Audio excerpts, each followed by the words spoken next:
सदर अस्पताल में 2 दिन में 3 नवजात की मौत। भाजपा विधायक ने स्वास्थ्य मंत्री पर बोला हमला।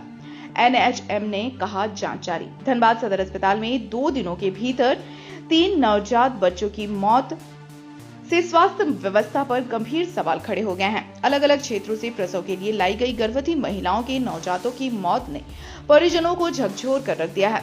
परिजनों का आरोप है कि अस्पताल में आवश्यक सुविधाओं की भारी कमी और लापरवाही के चलते ये जानी गई। पहली घटना बुधवार रात की है, जब तुपचांची की तनिषा खातून ने नवजात की एनआईसीयू सुविधा न मिलने के कारण मौत हो गई।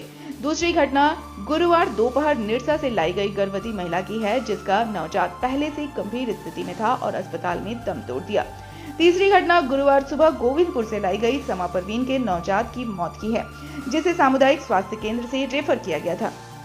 मामले को लेकर भाजपा विधायक राज सिन्हा ने तीखा हमला बोलते हुए कहा कि स्वास्थ्य मंत्री केवल 100 को मुफ्त सौंपने और कफन देने की बात करते हैं, लेकिन अस्पताल की व्यवस्था सुधारने पर कोई ध्यान नहीं देते। धनबाद डीसी आदित्य रंजन ने कहा कि तीनों नवजात गंभीर हालत में अस्पताल लाए गए थे और इलाज की कोशिश की गई। वहीं एनएचएम निर्देशक शशि प्रकाश झा ने बताया कि पूरे मामले की जांच की जा रही है और रिपोर्ट आने के बाद कार्रवाई की जाएगी।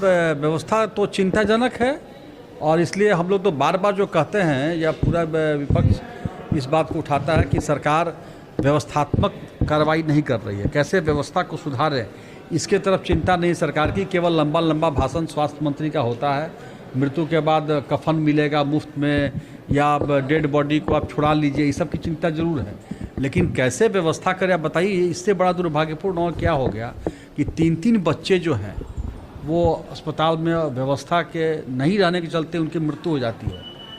तो चिंताजनक स्थिति है, दुर्भाग्यपूर्ण है, शर्म आनी चाहिए सरकार को। हाँ, वो एक जांच का विषय है, वो जांच से आ जाएगा कि क्या है। जैसे अभी लेकिन डॉक्टर साहब ने बताया कि वो एक नॉर्मल था, पहले से ही डेथ था, वो डिलीवरी के पहले ही 3 में से 2 बच्चे का डेथ हो चुका था और एक की डिलीवरी रास्ते में आधी हो गई थी, उसके कारण है। तो ये कारण तो टेक्निकल है, वो टेक्निकल ही लोग बता सकते हैं। जो भी आप प्रश्न कर रहे हैं ना, ये तो जांच का विषय है। जैसा जांच रिपोर्ट आएगा उसके हिसाब से जो नहीं ऐसा देखिए, जब भी कोई इमरजेंसी का केस होता है उसको जो सबसे नज़दीक का हॉस्पिटल है जहां उसे सुविधा मिलती है वहां उसको ले जाना होता है और ले जाते भी हैं।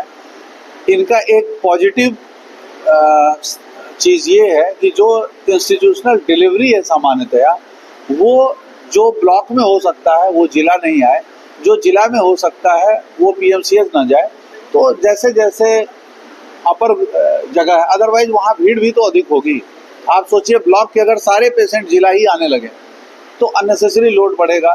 तो ये तो स्क्रीनिंग है कि किस पेशेंट को ब्लॉक तक ले जाना है, किस पेशेंट को जिला लाना है और किस, ये तो उसके सीवियरिटी पर भी डिपेंड करता है, उसकी सुविधाओं पर भी निर्भर करता है और सहिया के सोच पर भी निर्भर करता है कि वो सहिया कहाँ ले जाती है। हाँ, वो बिल्कुल देखना ये है कि जो सहिया है वो ये देख ले कि उसको हमको कितने कम समय में कब किसको पहुँचाना है। तो ये सारे इसमें कई सारे फैक्टर होते हैं। देखिए, तीनों हम लोगों ने जांच भी कराया है, तीनों हाईली क्रिटिकल अवस्था में यहाँ पहुंचे ही थे। तो इसीलिए ऐसा कहना कि सदर अस्पताल में मौत हुआ है ये मुझे लगता है कि उचित नहीं है।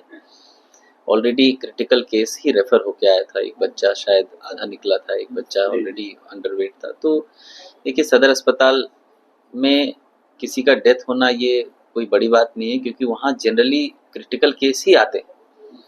ट्रीटमेंट सही हो रहा है कि नहीं उस पर हम लोगों की पैनी नज़र है और राज्य सरकार की, माननीय मुख्यमंत्री जी की, स्वास्थ्य मंत्री जी की सोच है कि हम लोग जो है उस पर कोई कॉम्प्रोमाइज़ नहीं करेंगे। लेकिन जो क्रिटिकल केसेस है उस पर कई बार डॉक्टर्स का भी कहना है कि हम लोग के हाथ में नहीं था, वो काफ़ी लास्ट स्टेज में ही हमारे पास आया था। तो हम लोग कोशिश कर रहे हैं कि उसमें आगे से ऐसा कुछ ना हो।